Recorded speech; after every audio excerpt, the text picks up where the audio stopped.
Господине Османи, добро утро. Добро утро, добро утро. Станувате секој ден вака рано доаѓате или сте денеска специјално заради нас пред влезот на вашите канцеларии?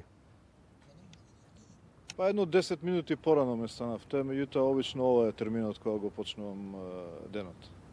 Имам време за две-три прашања. Кажете ми каде ќе славите годинава нова година?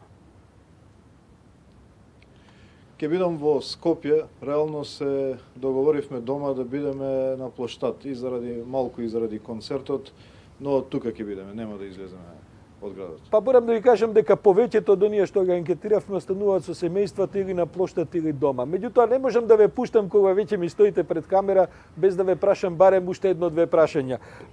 Извештајот на Венецијанската комисија го добивте, неодамна бевте во Брисел, се сретнавте и со новиот еврокомесар Оливер Вархеј. Добивте ли насоки за тоа што треба да правите со законот за јазиците?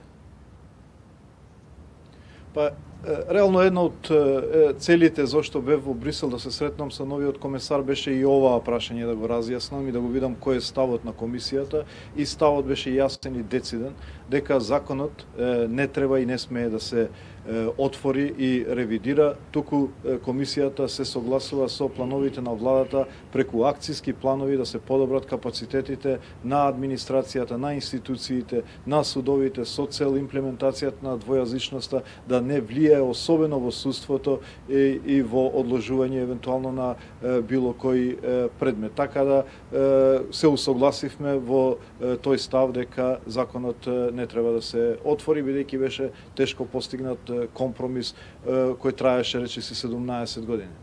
На таа тема ќе ни дојдете за поширок разговор и во студиото. Ви благодарам за таа информација. Ме интересира ваш коментар. Можно ли е, бидејќи сме во период кога се најавуваат технички влади и така натаму, можно ли е да се направи техничка влада без ДУИ? Да едноставно вашиот сегашен коалицијски партнер реши да не ве вклучи во техничката влада?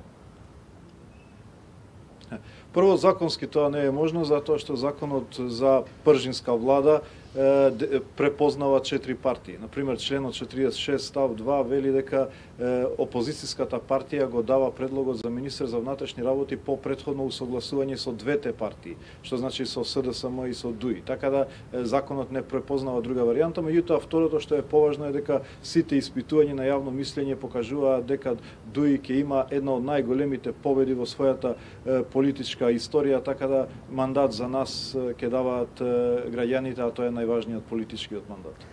Господин Османи, јас ви благодарам за ова утринско јавување. Имајте убав ден, се надевам дека овие 10 минути порано ќе ви користат и нешто повеќе денеска работа да завршите.